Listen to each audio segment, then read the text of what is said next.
A 20-year-old college student vanished from the streets of Bloomington, Indiana, in the early morning hours of June 3, 2011. And despite more than 36,000 tips, a massive search operation, a civil lawsuit, and 14 years of investigation, no one has ever been charged, and her body has never been found. Before we dive in, leave a comment. Where in the world are you watching from? And don't forget to hit subscribe. Tomorrow, we've got another mind-blowing story for you. Bloomington, Indiana, June 3rd, 2011. The sun wouldn't rise for another 2 hours. The streets near the Indiana University campus were quiet now. The bars had closed, the parties had wound down, and most of the students who populated this college town during the school year had already gone home for the summer. But not everyone. At approximately 4:30 in the morning, a young woman walked south on College Avenue from 11th Street, heading toward her apartment. She was barefoot. She had no phone, no keys, no purse. She was wearing black leggings and a white top, and she was alone. She had maybe 4 blocks to walk.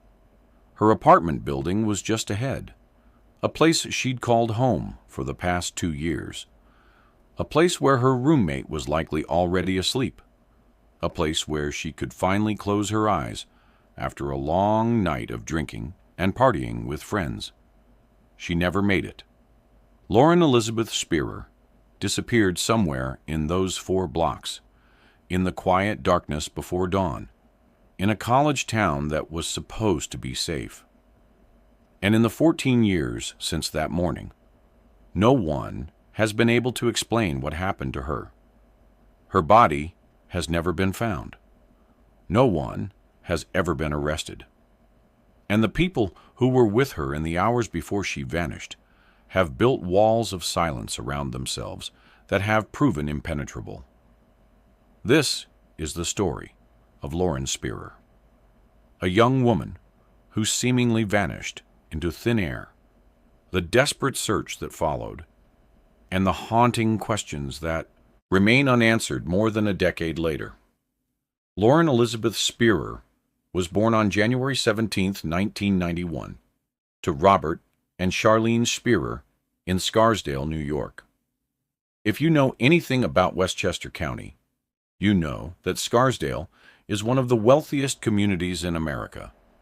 Tree-lined streets, excellent schools, and the kind of comfortable affluence that promises children a bright future.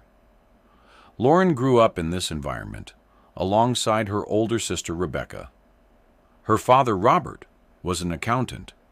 Her mother Charlene was devoted to her daughters. By all accounts, Lauren had the kind of childhood that many people dream of. Loving parents, close family relationships, and every opportunity to succeed. Friends and neighbors described Lauren as friendly, outgoing, and full of energy. She had a big smile and a kind heart. She was always surrounded by people who loved her.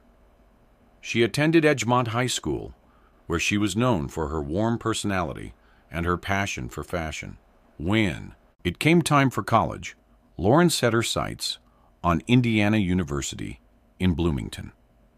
IU had a strong program in textiles merchandising, perfect for a young woman who dreamed of a career in the fashion industry. She'd already secured an internship with Anthropology back in New York for the coming summer. The choice of Indiana University might have seemed surprising for a girl from Westchester County. Bloomington is a long way from New York, about 700 miles and a world away culturally. But IU had a reputation as one of the great Big Ten universities, with a beautiful campus, excellent academics, and an active social scene. And for Lauren, there was another draw. But Lauren's connection to Indiana University went deeper than academics. Many of her closest friends from summer camp, including her boyfriend Jesse Wolf and her friend Jay Rosenbaum, were also IU students. Camp Towanda, in the mountain town of Honesdale, Pennsylvania, had been a formative experience in Lauren's life. The friendships she built there followed her to Bloomington, creating a ready-made social circle when she arrived as a freshman in 2009. Lauren was also active in Indiana University's Jewish community, attending events at the Hillel Center on campus. During the spring break before her disappearance, she traveled to Israel with other students to plant trees on behalf of the Jewish National Fund. It was the kind of meaningful experience that reflected the person she was becoming: engaged, compassionate, looking beyond herself to make a difference in the world. By the spring of 2011, Lauren had just completed her sophomore year. She was living off campus at an apartment complex called Smallwood Plaza, later renamed The Avenue on College, located at 9th Street and College Avenue in downtown Bloomington. Her roommate was another student named Hadar Tamir, also from New York. At just 4 feet 11 inches tall and weighing around 95 pounds, Lauren was petite. She had blonde hair and blue eyes. She was someone who stood out in a crowd, not because of her size, but because of her personality. The energy she brought to every interaction, the warmth that made people want to be around her. But there was something else about Lauren that would become important in the days and weeks after her disappearance. She had a heart condition. Long QT syndrome is a heart rhythm disorder that can cause fast, chaotic heartbeats. In some cases, it can be life-threatening. The condition requires careful management and medication. Certain drugs, particularly stimulants, can be dangerous for people with long QT syndrome. Alcohol can also affect the heart's rhythm by causing the loss of electrolytes, like potassium and magnesium. Lauren's parents were aware of her condition. Her doctors had warned her to be careful. But Lauren was 20 years old, and like many college students, she didn't always follow every piece of medical advice she was given. There was also the matter of Lauren's relationship with alcohol. 9 months before she disappeared, in September 2010, Lauren had been arrested on charges of public intoxication and illegal consumption. It wasn't unusual for a college student, but it suggested a pattern. And after her disappearance, police would find a small amount of cocaine in her room. According to Jesse Wolf's mother, Lauren had been asked to leave Camp Towanda years earlier because of drug use. Whether or not that's true, the allegation would add another layer of complexity to the investigation that followed. None of this is meant to suggest that Lauren deserved what happened to her. No one deserves to vanish without a trace. But understanding who Lauren was, all of who she was, is essential to understanding the theories that have emerged about what happened on that June night. The evening of Thursday, June 2nd, 2011, began like any other for the college students still lingering in Bloomington after the spring semester ended. Lauren's boyfriend, Jesse Wolf, was not going out that night. According to his account, he and Lauren had been texting back and forth. Lauren told him she was planning to stay in and go to bed. Jesse took her at her word and went to sleep himself. But Lauren didn't stay in. At approximately 12:30 a.m. on Friday, June 3rd, Lauren left her apartment at Smallwood Plaza with a friend named David Rohn, a neighbor from the same building. The two walked to the 5 North Townhomes complex, a cluster of student residences just a few blocks away. Their destination was the apartment of Jay Rosenbaum, Lauren's friend from Camp Towanda, who now lived in Bloomington. A small group had gathered there to watch the NBA playoffs and drink. It was what they called a pre-game, the warm-up before heading to the bars. It was at Rosenbaum's apartment that Lauren met Corey Rossman. Rossman was Rosenbaum's neighbor at 5 North Townhomes, and according to various accounts, He and Lauren had only recently become acquainted. Some sources say they met just days earlier at the Indianapolis 500 over Memorial Day weekend. Others suggest they had barely spoken before that night. What is clear is that as the evening progressed, Lauren and Rossman ended up together. At 1:46 a.m., surveillance cameras captured Lauren entering Kilroy's Sports Bar, a popular hangout for IU students known for its outdoor patio covered in sand, where patrons often walked barefoot, as if they were at the beach. Lauren was already visibly intoxicated when she arrived. According to Jay Rosenbaum, Lauren had consumed alcohol at his apartment. He also told investigators that someone, either Lauren or David Rohn, had snorted cocaine and crushed up Klonopin tablets, a prescription drug used for seizures and panic attacks. For a young woman with long QT syndrome, this combination of substances was potentially dangerous. The alcohol, the cocaine, the Klonopin, any one of them could affect her heart rhythm. Together, they created a recipe for disaster. Lauren and Corey Rossman were only at Kilroy's for about 45 minutes. At 2:27 a.m., surveillance cameras captured them leaving the bar together. But Lauren wasn't carrying much when she left. She had taken off her shoes on the sand-covered patio and never put them back on. She had left her cell phone at the bar. Without her phone, she had no way to call anyone for help. Without her shoes, she was walking barefoot through the streets of downtown Bloomington. The next stop was Lauren's apartment at Smallwood Plaza, just a short walk away. At 2:30 a.m., cameras captured Lauren and Rossman entering the building. They took the elevator to the 5th floor, where Lauren's apartment was located. But something happened there, something that would become a crucial point of contention in the investigation. A passerby named Zach Oakes noticed Lauren's condition. According to witnesses, Lauren was in bad shape, so intoxicated that she could barely stand, possibly incoherent. Oakes asked if she was okay. What happened next is disputed. According to investigators, Oakes confronted Rossman about Lauren's condition. He told Rossman to take her to her apartment to make sure she got home safely. Words were exchanged. Tempers flared. And then Oakes punched Rossman in the face. The blow was hard enough that Rossman would later claim he suffered a concussion and lost all memory of what happened afterward. It's a claim that Lauren's parents have called a story of convenience. 12 minutes after entering Smallwood Plaza, Lauren and Rossman left through the front door. Lauren had not gone to her apartment. She had not changed her shoes. She was still barefoot, still without her phone. Surveillance cameras captured them walking through an alley that runs between College Avenue and Morton Street. The footage shows Lauren stumbling repeatedly. At one point, she appears to fall.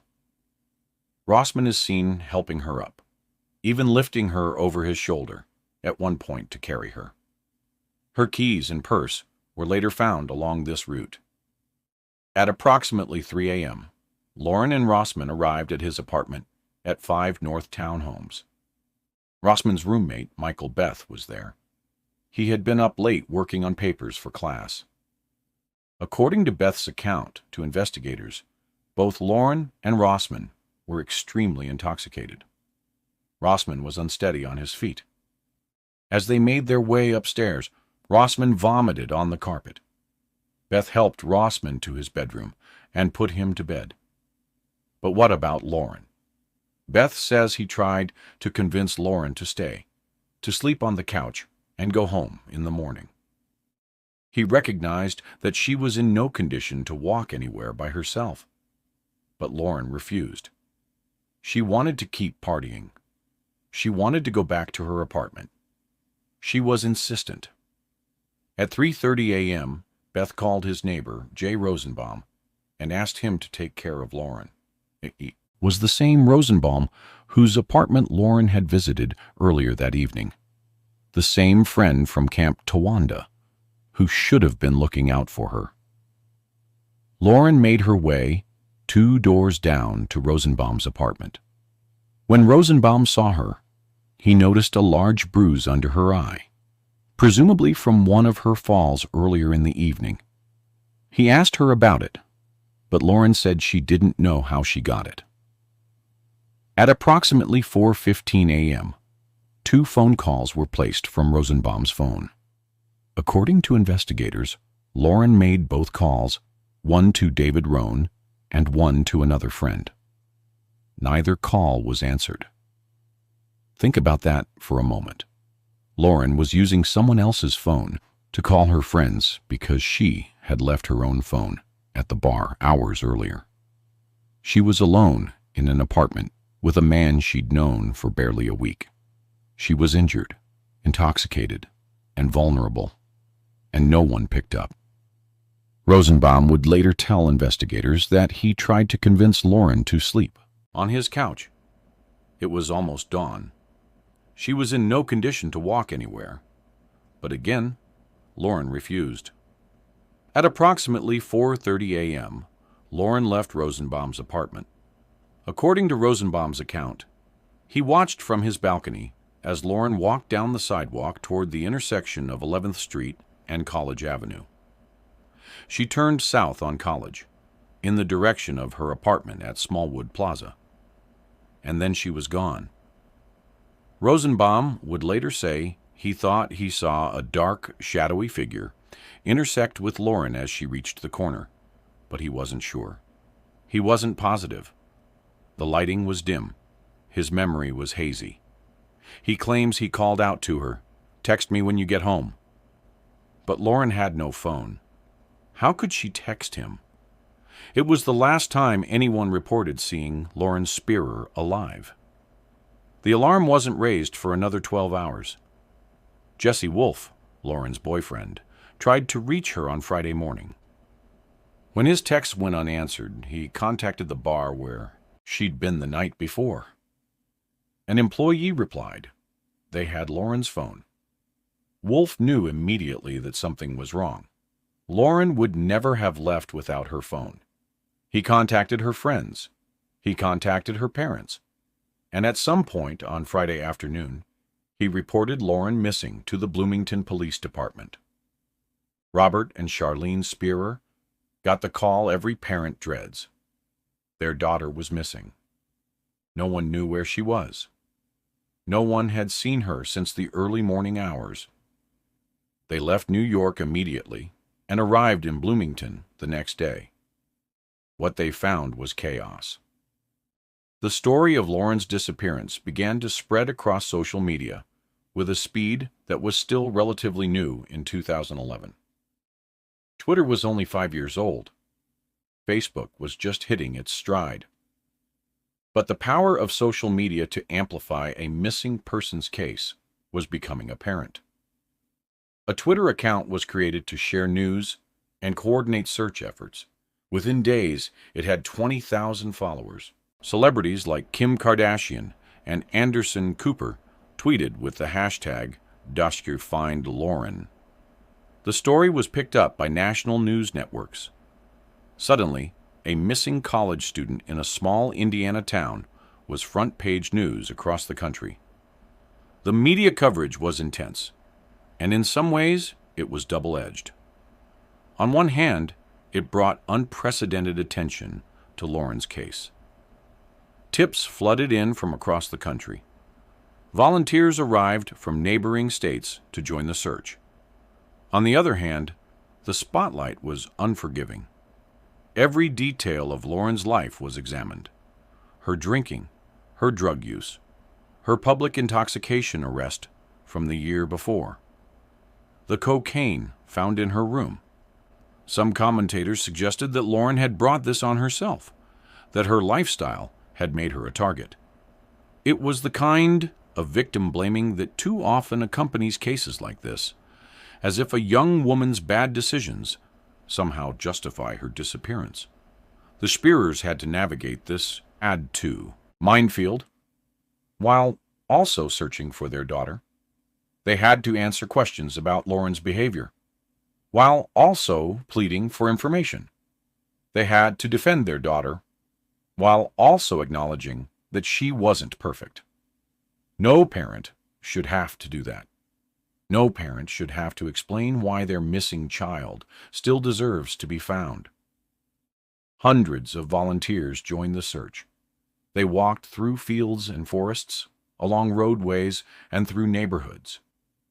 They posted Lauren's picture on buildings, bus stops, and store windows across Indiana and beyond. Search parties fanned out across Bloomington and the surrounding area. They checked abandoned buildings, wooded areas, lakes, rivers, anywhere a body might be hidden.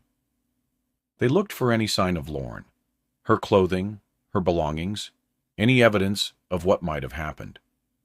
The Spierers offered a $100,000 reward for information leading to their daughter's discovery. Later, the reward was increased to $250,000. It was a staggering sum, a measure of how desperate the family had become. The FBI joined the investigation. Search dogs were deployed. Divers searched nearby lakes and rivers. Helicopters surveyed the landscape from above. But despite the massive effort, there was no sign of Lauren. No witnesses who saw her after she left Rosenbaum's apartment. No surveillance footage of her walking back to Smallwood Plaza. No evidence of what happened in those 4 blocks between 5 North townhomes and her apartment building. She had simply vanished. As days turned into weeks, investigators began to focus on the young men who had been with Lauren in the hours before she disappeared. Corey Rossman, Jay Rosenbaum, Michael Beth, David Rohn, Jesse Wolfe. These were the people who had spent time with Lauren that night. These were the people who might know what happened to her. But getting answers from them proved difficult. Within days of Lauren's disappearance, several of the young men retained lawyers. They cooperated with police to varying degrees. Some gave DNA samples. Some took polygraph tests. But the full picture of what happened that night remained murky. The Spierer family was frustrated. They believed the young men knew more than they were saying. They couldn't understand why people who claimed to be Lauren's friends wouldn't do everything in their power to help find her. Corey Rossman became a particular focus. He was the last known person to spend significant time with Lauren before she reached Rosenbaum's apartment. He had walked with her from Kilroy's to Smallwood Plaza to his own apartment. He had been there when she was injured, intoxicated, vulnerable. But Rossman claimed he remembered nothing after being punched by Zach Oakes. The blow, he said, had given him a concussion. His memory of the rest of the night was blank. Robert Spierer didn't buy it. How they both got back to Corey's apartment had to be a result of the initiative of Corey, and certainly not Lauren, he told reporters. So I don't know how bad a shape he could have been in, because he was able to get both he and Lauren back to his apartment after he got hit at Smallwood. The father had a point. Surveillance footage showed Rossman helping Lauren, even carrying her, as they walked through the alley. Whatever injuries he sustained from the punch, he was clearly functional enough to assist her. In 2011, Rossman issued a brief statement to reporters. "I was not the last person with her, and that's all I can say. I'm sorry. But I just hope they find her as soon as possible, and I am praying for her and her family." His lawyers announced that he had passed a privately administered polygraph test. But passing a polygraph isn't the same as telling the whole truth.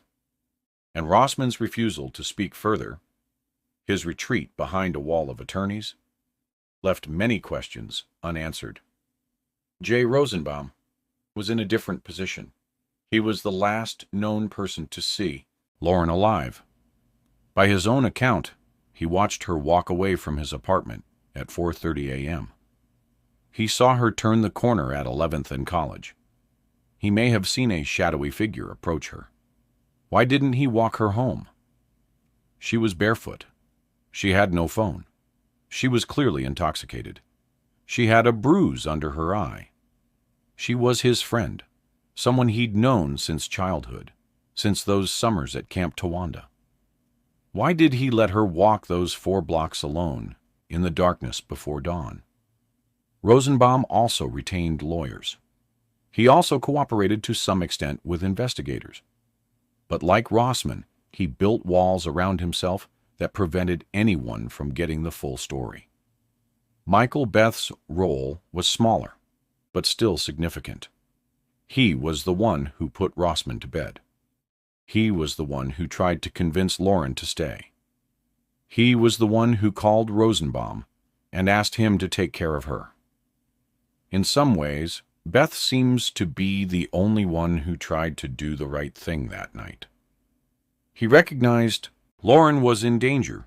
He tried to help, but when she refused to stay, he passed her off to someone else and went to bed. Could he have done more? Should he have insisted? Should he have walked her home himself? These are the questions that haunt everyone who has followed this case. In August 2011, investigators conducted a major search of the Sycamore Ridge landfill in Pimento, Indiana, about 55 miles from Bloomington. This was where trash from Bloomington was taken after a stop at a local transfer station. The theory was grim, that Lauren's body had been placed in a dumpster and hauled away with the garbage. For 9 days, the Bloomington Police Department, the Indiana University Police Department, and the FBI sifted through more than 4,000 tons of garbage. They found nothing. In late 2011, the Spierers were asked by reporters if they thought Lauren was still alive. "We don't know," Robert Spierer said. "We hope she is." Charlene added, "I think the odds are against us." It was a heartbreaking acknowledgement of reality. After 5 months of searching, after thousands of tips, after every lead had been followed, there was no sign of Lauren. No evidence she was alive. No evidence she was dead. Just silence. By the time the first anniversary of Lauren's disappearance arrived in June 2012, the massive search efforts had wound down. The volunteers had gone home. The media attention had faded. But the Spierer family never gave up. Robert and Charlene continued to visit Bloomington. They maintained social media accounts dedicated to finding Lauren. They spoke to anyone who would listen, pleading for information. "I start my every day hoping that today is the day," Charlene said at the time. "I go to sleep every night knowing that I have failed and that I haven't done enough." It was heartbreaking to watch. 2 parents who had done nothing wrong, whose only crime was raising a daughter they loved, were now trapped in a nightmare from Saint Rang de Isway, which there was no waking. In June 2013, the Spierers took a dramatic step.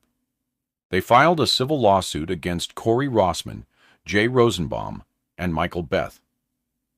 The lawsuit accused the 3 young men of negligence.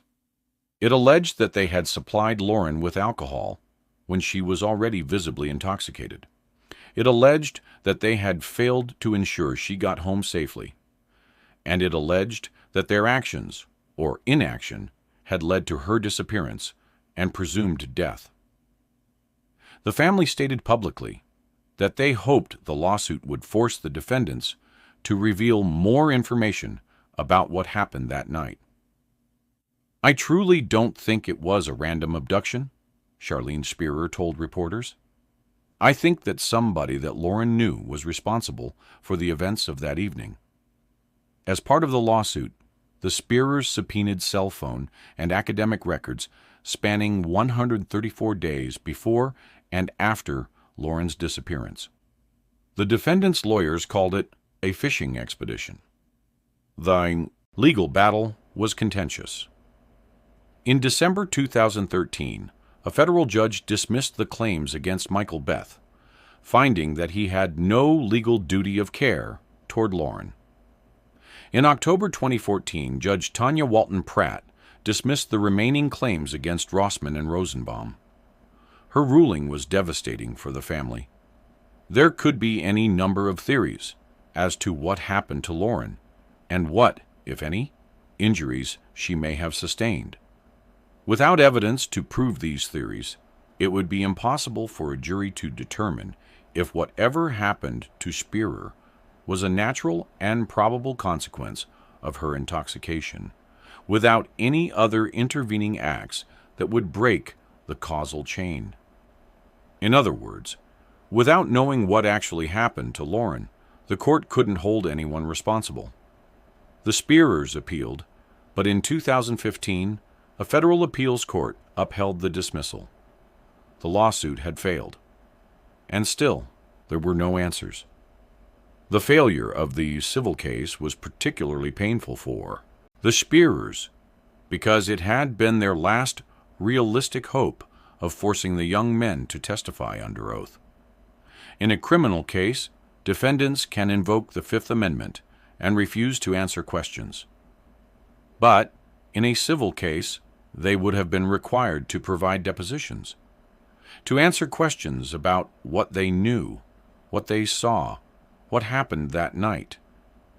The Spierers had hoped that under the pressure of sworn testimony, one of the young men might finally reveal the truth. But the judge's ruling prevented that from ever happening.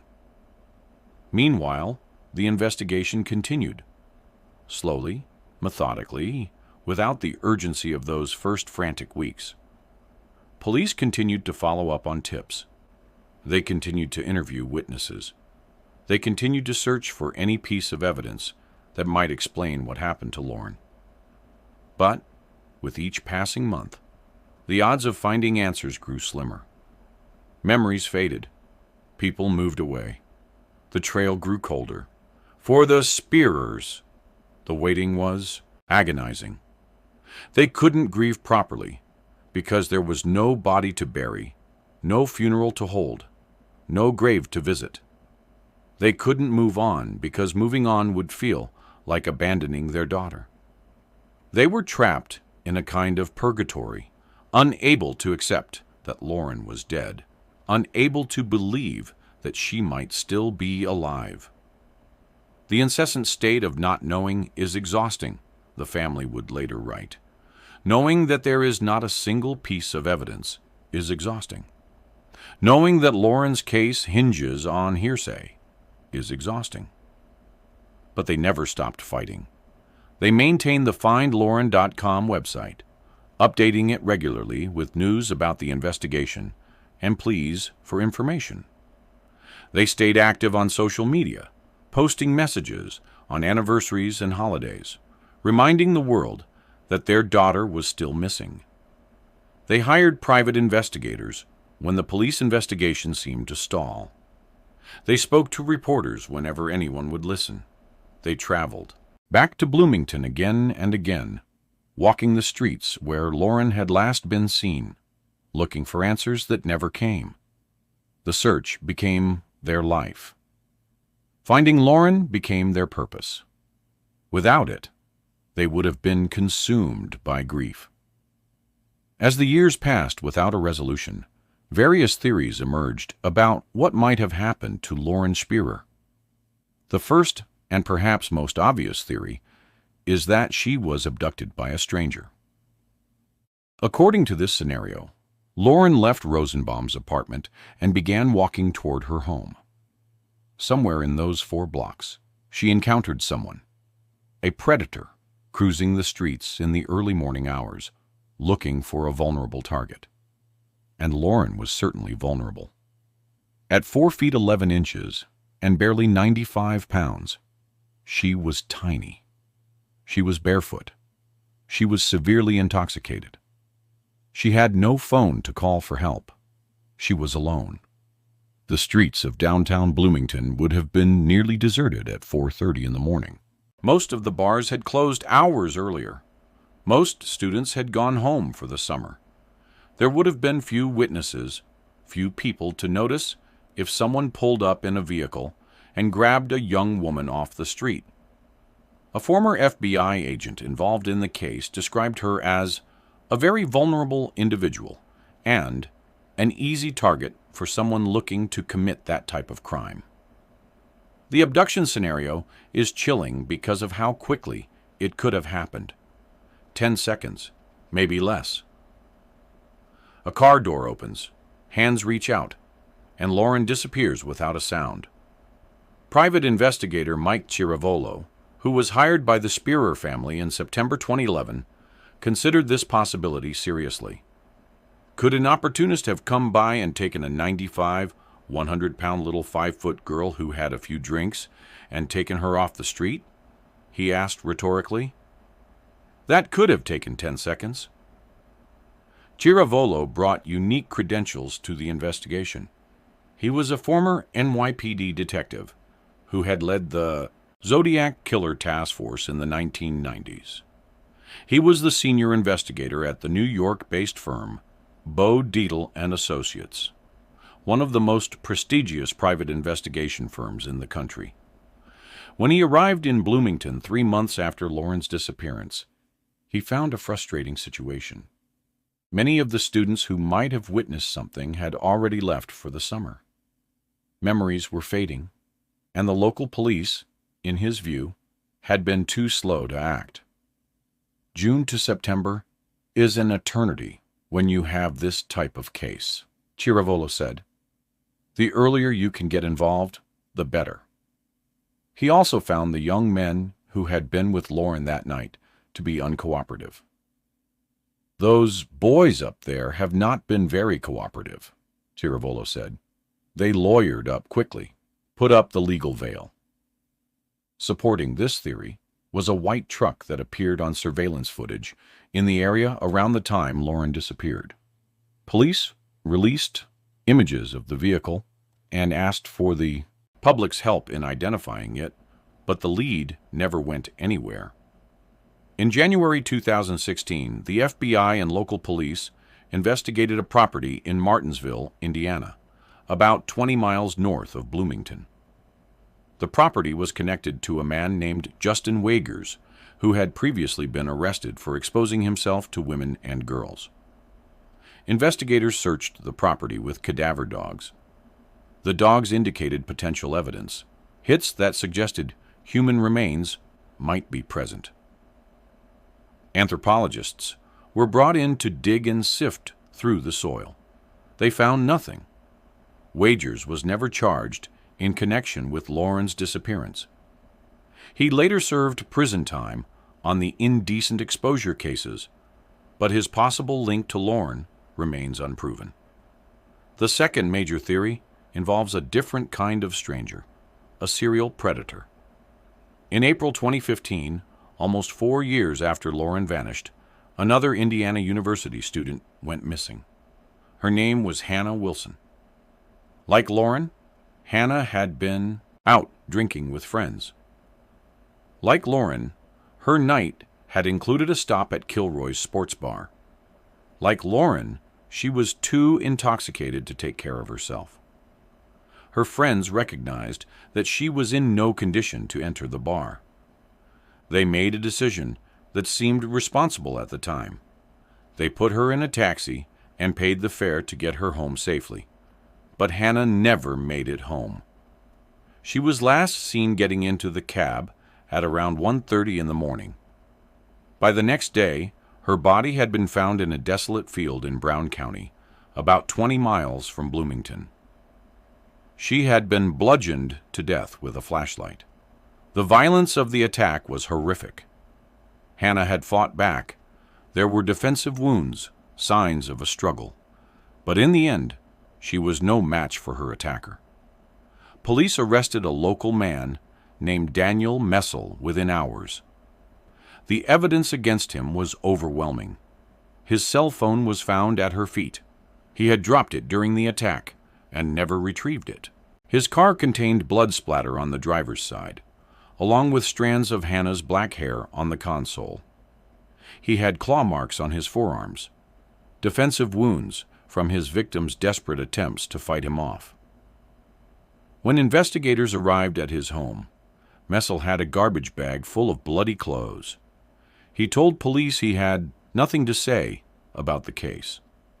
Messel was 49 years old at the time of his arrest. He had a long history of violence against women, dating back to 1993. He was exactly the kind of predator that investigators feared might be responsible for Lauren's disappearance. Messel was convicted of murder and sentenced to 80 years in prison. But investigators noticed something troubling. The similarities between Hannah Wilson's case and Lauren Spierer's disappearance were eerily similar. Both young women had been drinking at Kilroy's. Both were severely intoxicated when they left. Both vanished in the early morning hours. Both were petite young, women who would have been easy to overpower. Was it possible that Messel had been hunting in Bloomington for years? Was it possible that Lauren was one of his earlier victims? Bloomington police opened an avenue of investigation into a possible connection between the two cases. Captain Joe Qualters of the Bloomington Police Department released a statement. Messel's arrest has provided BPD detectives with an avenue of investigation into Lauren Spierer's disappearance that will be diligently pursued, and in fact, that investigation has already begun. The investigation expanded when other women came forward after hearing about Messel's arrest. During the Wilson murder trial in August 2016, a woman contacted police after reading an account of the case in the newspaper. She said she believed Messel was the man who had attacked and raped her in August 2012, more than a year after Lauren's disappearance, and nearly 3 years before Hannah Wilson's murder. Indiana University. Police used DNA evidence collected at the time of that attack and compared it to Messel's DNA profile. It was a match, with odds of 1 in 1.7 million. Messel was charged with rape, battery, and criminal confinement in that case. Another woman came forward to say that Messel had attempted to abduct and sexually assault her in November 2012. The judge ruled that her testimony couldn't be presented at the Wilson murder trial, but her account added to the picture of Messel as a serial predator who had been targeting women in the Bloomington area for years. If Messel had been attacking women as early as 2012, and possibly earlier, was it possible he had been active in 2011, when Lauren disappeared? In 2017, Brown County prosecutor Ted Adams went public with his belief that Messel could be connected to Lauren's disappearance. My admitted tunnel vision focuses on one individual who I convicted of brutally murdering Hannah Wilson, Adams said in a press release.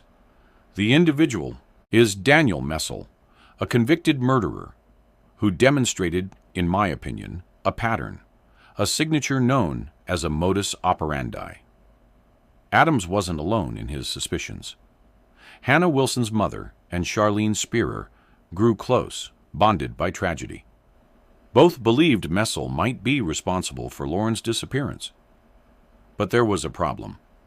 In July 2015, Bloomington police announced that they had found no connection between the two cases. The similarities, they said, were coincidental. Messel has never been charged in connection with Lauren Spierer's disappearance. The third theory is perhaps the most troubling, because it suggests that the people who were with Lauren that night know exactly what happened to her.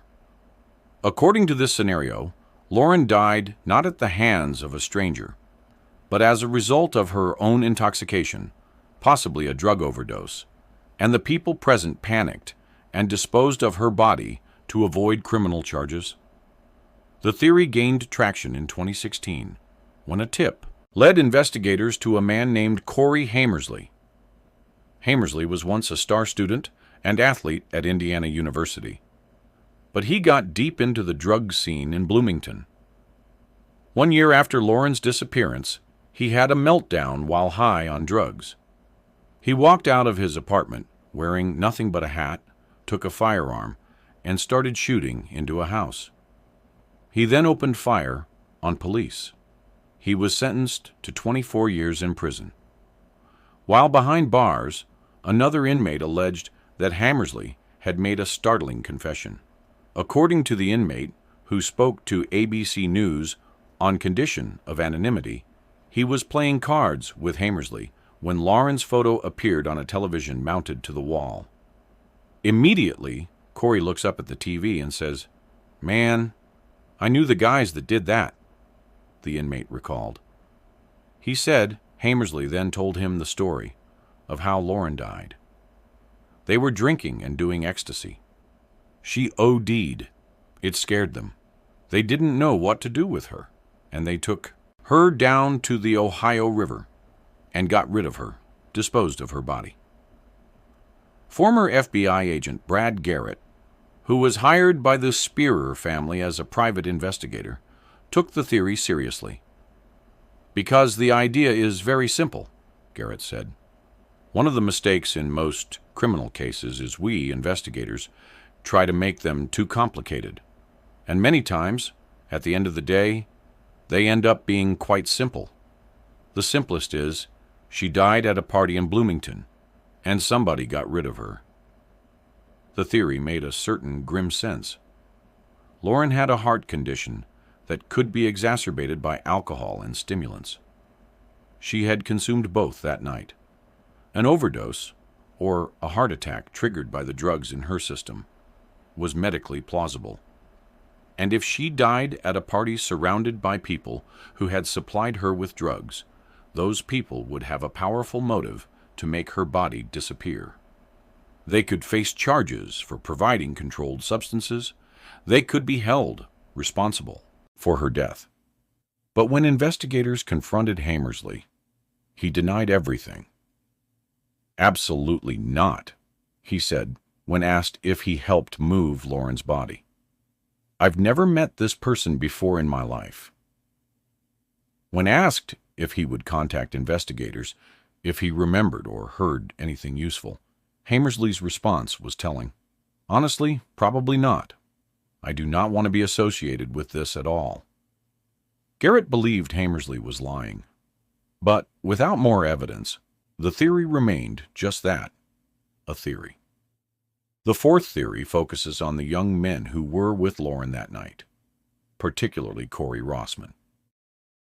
According to this scenario, something happened between Lauren and Rossman after they left Kilroy's. Perhaps an argument, perhaps an accident, perhaps something more sinister. The theory is fueled by several troubling facts. First, Rossman was the last person to spend significant time with Lauren before she reached Rosenbaum's apartment. He walked with her from the bar to Smallwood Plaza to his own apartment. He was present when she was injured, intoxicated, and vulnerable. The surveillance footage from that night tells a disturbing story. Lauren is clearly in distress. She stumbles repeatedly. She falls. At one point, Rossman has to carry her over his shoulder, like a fireman carrying a victim from a burning building. And yet, at no point does he take her to her apartment, which was just steps away. At no point does he call for help. At no point does he ensure her safety. Why? Second, Rossman claimed to have lost all memory of the night after being punched by Zach Oakes. But surveillance footage shows him functioning well enough to help Lauren, even carry her, through the alley to his apartment. The punch occurred at Smallwood Plaza. The footage of Rossman carrying Lauren was taken in the alley afterward. If he was truly incapacitated by the blow, how was he able to help her walk 2 blocks? Lauren's father didn't believe Rossman's amnesia claim. How they both got back to Corey's apartment had to be a result of the initiative of Corey, and certainly not Lauren, he told reporters. So I don't know how bad a shape he could have been in because he was able to get both he and Lauren back to his apartment after he got hit at Smallwood. Third, Rossman was seen making a phone call at approximately 3 a.m., while Lauren was collapsed on a curb beside him. According to investigative journalist Sean Cohen, who wrote a book about the case, Rossman called a woman named Brooke Bowens from his hometown in Massachusetts. This detail had never been publicly reported before Cohen's investigation. Police had Rossman's phone records. They knew about the call, but they never revealed it to the public. Why would Rossman call a woman from his hometown at 3 a.m. while a severely intoxicated young woman sat collapsed at his feet? What did he say during that call? What was he thinking? When Cohen tracked down Bowens years later, she said she didn't remember the call, but her mother told Cohen something disturbing, that Bowens had been warned to stay off the phone because the FBI might be listening. What secret were they trying to protect? Fourth, Rossman has been less cooperative than any of the other young men involved. While Rosenbaum and Beth spoke with private investigators hired by the Spierer family, Rossman refused. He was the person who spent the most time with Lauren in the last hours of her being seen, Robert Spierer told reporters, and he was the one friend who refused to talk to them or their investigators. Lauren's parents have never publicly accused Rossman of harming their daughter, but their frustration with him has been palpable. The final show of chivalry, letting Lauren leave an apartment with no phone, no shoes, no keys, Charlene Spierer wrote on social media. In May 2024, investigative journalist Sean Cohen released a book titled College Girl Missing: The True Story of How a Young Woman Disappeared in Plain Sight. Cohen, who works for the Daily Mail, had been covering Lauren's disappearance since it happened in 2011. He was one of the first reporters on the scene, having come from Lauren's hometown newspaper in New York. In those early days, Cohen witnessed the chaos firsthand. He watched the volunteers fan out across Bloomington. He watched the Spierer family hold press conferences, their faces etched with desperation and fear. He watched the media descend on this college town, turning Lauren's disappearance into a national story. But like everyone else, Cohen was frustrated by the lack of answers. The young men who had been with Lauren that night were surrounded by lawyers. The police investigation seemed to move slowly, and as the weeks turned into months, the trail grew cold. Years later, Cohen approached the Spierer family about writing a book. Initially, the relationship was contentious. The family was protective of their daughter's story and wary of exploitation. They had been burned before by reporters who promised to help, but only seemed interested in sensationalism. But over time, Cohen earned their trust.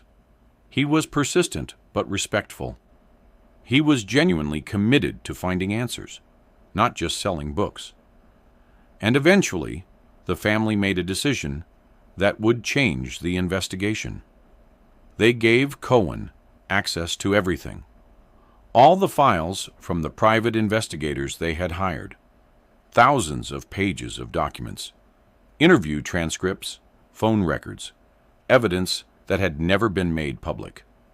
It was a treasure trove of information, and Cohen spent years going through it. He re-interviewed key figures in the case, including Corey Rossman and Jay Rosenbaum. He tracked down witnesses who had never spoken publicly. He pieced together a timeline of that night that was more detailed than anything that had been published before.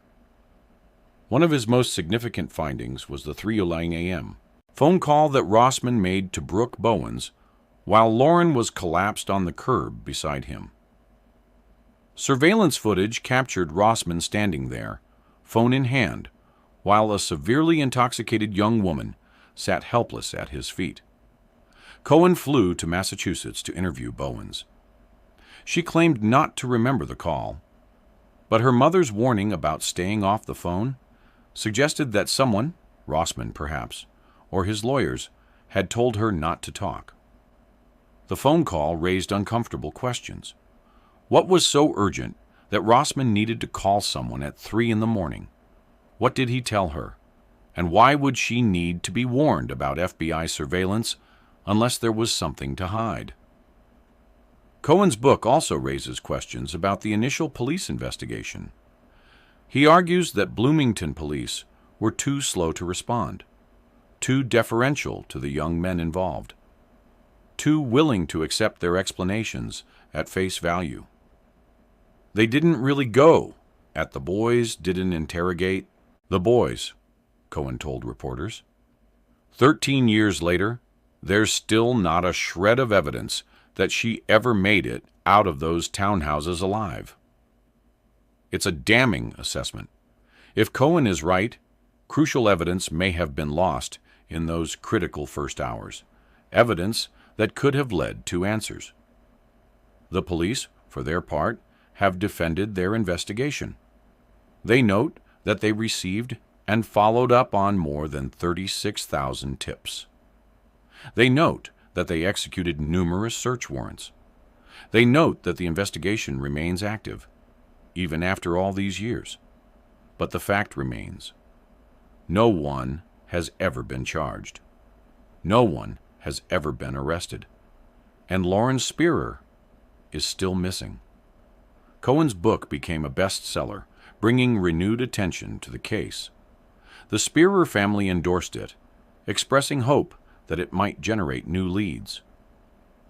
Thank you, Sean, for using your skills as a writer, for being a reminder that there is a girl who seemingly did disappear in plain sight. Charlene wrote in a public statement, "A girl who is still missing, someone who knows the truth, a family who is still waiting." On June 3, 2025, the 14th anniversary of Lauren's disappearance, her mother posted another message on social media. 14 years, 5,210 days. More than 122,000 hours of not knowing, of waiting, of hoping. The message was simple but powerful. It reminded the world that Lauren was still missing. It reminded the world that her family was still waiting. It reminded the world that someone, somewhere, knows what happened. The Bloomington Police Department says the case remains active. They say they continue to receive tips. They say they are dedicated to providing answers to Lauren's family. Captain Ryan Padigo released a statement on behalf of the department. The investigation into Lauren's disappearance remains very active and is most certainly not a cold case. In the past 2 years, the Bloomington Police Department has investigated over 30 new tips and leads in the case. Investigators continue to share information regularly with law enforcement partners from federal, state, and local agencies in an effort to utilize every available resource as we work to locate Lauren and determine who is responsible for her disappearance. By 2021, police had received more than 36,000 tips. Of those, 100 were described as actionable. Investigators had executed at least 10 search warrants in the years prior. But despite all those tips, all those warrants, all those years of investigation, there have been no arrests, no charges, no answers. The young men who were with Lauren that night have moved on with their lives. According to various reports, they have successful careers. They have families. They have put Bloomington behind them. But the questions about that night still hang over them. Every time there's a story about Lauren's disappearance, every anniversary, every new book, every podcast, their names resurface. They are forever linked to a young woman who vanished on their watch. Have they told the full truth about what happened? Do they know something they've never shared? Are they protecting themselves or someone else? These are questions only they can answer. And so far, they have chosen silence. The Spierers continue their vigil. Robert and Charlene are older now, their hair grayer, their faces more lined. But their determination hasn't wavered. They still maintain the findlauren.com website. They still post on social media. They still hope that today will be the day they finally learn what happened to their daughter. Rebecca, Lauren's older sister, has also remained involved. She appears at community events and helps manage the family's public communications. She has watched her parents endure 14 years of agony, and she has endured it alongside them. The family has never officially declared Lauren dead. They can't bring themselves to do it. To sign those papers would be to admit defeat. And the Spierers are not ready to admit defeat. We know that she just didn't fall off the face of the earth and vaporize, Robert Spierer said years ago. Something happened to our daughter, and we believe that there are people out there that know exactly what happened to our daughter. He was right then. He's right now. Someone knows. Lauren Spierer would be 34 years old today if she's still alive. Her parents have never filed paperwork to officially declare her dead. They can't bring themselves to do it. To declare her dead would be to give up hope. And hope, however fragile, however unlikely, is all they have left. The questions remain. What happened in those 4 blocks between 5 Wide North Townhomes and Smallwood Plaza? Was Lauren abducted by a stranger, a predator cruising the empty streets before dawn, looking for a vulnerable target? Was she killed by Daniel Messel or someone like him, a serial offender who saw an easy victim and took her? Did she die of an overdose or a heart attack? And did the people with her dispose of her body to protect themselves? Or did something else happen? Something that only a handful of people know and that they have sworn to keep secret for the rest of their lives. Someone knows. That's what Lauren's family has said from the beginning, and they're almost certainly right. Someone knows what happened in those early morning hours of June the 3rd, 2011. Someone knows where Lauren is. Maybe it's one of the young men who was with her that night. Maybe it's a friend or girlfriend or spouse they confided in years later. Maybe it's a stranger who saw something from a window or a driver who passed by at the wrong moment. Secrets don't stay buried forever. People talk. Consciences gnaw. The truth finds a way out. The Spierer family is waiting. For 14 years, they have waited. Through the initial searches and the media frenzy, through the lawsuits and the dead ends, through the anniversaries that arrive every June like clockwork, each one a reminder of what they've lost. They have watched their daughter's friends grow up, get married, have children of their own. They have watched the young men who were with Lauren that night move on with their lives, some to successful careers in New York, some to relative obscurity elsewhere. And still, they wait. Someone has to know something more than we and the police know right now, Robert Spierer said in those first desperate days. And that's a difficult thing to deal with because there could be that last piece of the puzzle someone could share information about that could help us find her. 14 years later, that last piece of the puzzle is still missing. Lauren Elizabeth Spierer, born January 17, 1991. Last seen June 3, 2011. Blonde hair, blue eyes, 4 feet 11 inches tall, 95 pounds, a daughter, a sister, A friend. A young woman with her whole life ahead of her, who walked out of an apartment before dawn and vanished into the night. Someone knows what happened to her, and until they come forward, her family will keep waiting, hoping today is the day. The years keep passing. The world keeps turning. New students arrive at Indiana University every fall, walking the same streets Lauren walked, drinking at the same bars, living in the same apartments. Most of them have never heard of Lauren Spierer. Most of them don't know that a young woman vanished from these streets and was never seen again. But some do. Some remember. Some carry the memory of what happened in June 2011, either because they were there, or because they've heard the stories, or because someone they love was affected by this tragedy. If you're one of those people, if you know something, anything, about what happened to Lauren Spierer, please come forward. It's been 14 years. Maybe you were scared to talk back then. Maybe you were protecting someone. Maybe you convinced yourself that what you knew didn't matter. But it does matter. Every piece of information matters. Every detail could be the one that breaks this case open. People change. Loyalties shift. The person you were protecting back then may not deserve your protection anymore.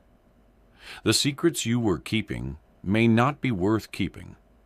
And somewhere in New York, 2 parents are waiting. They've waited for 5,010 days. They wake up every morning, hoping that today will be the day they learn what happened to their daughter. Don't make them wait another day. If you have any information about the disappearance of Lauren Spierer, please contact the Bloomington Police Department at 812-339-4477 or email tips to policetips@bloomington.in.gov. You can also call Crime Stoppers of Central Indiana at 317-262-8477 to leave a tip anonymously. Lauren's family maintains a website at findlauren.com where you can learn more about the case and submit tips directly. Any information, no matter how small it might seem, could be the key to bringing Lauren home. Thank you for watching. If this story moved you, please share it. The more people who know about Lauren, the better the chances that someone with information will come forward. Share it on social media. Talk about it with your friends. Keep Lauren's memory alive. And if you're a college student or the parent of a college student, let this story be a reminder. Look out for each other. Make sure your friends get home safely. Don't leave anyone behind. The young men who were with Lauren that night could have made different choices. They could have walked her to her apartment. They could have called someone for help. They could have made sure she was safe before they went to bed. They didn't. And now, a young woman is missing, and her family is shattered, and everyone who knew her is haunted by what might have been. Don't let that happen to someone you love. Don't forget to subscribe and turn on notifications so you don't miss our next video. Until then, stay safe out there. And if you know something, say something. Lauren's family has been waiting 14 years. Today could be the day they finally get answers.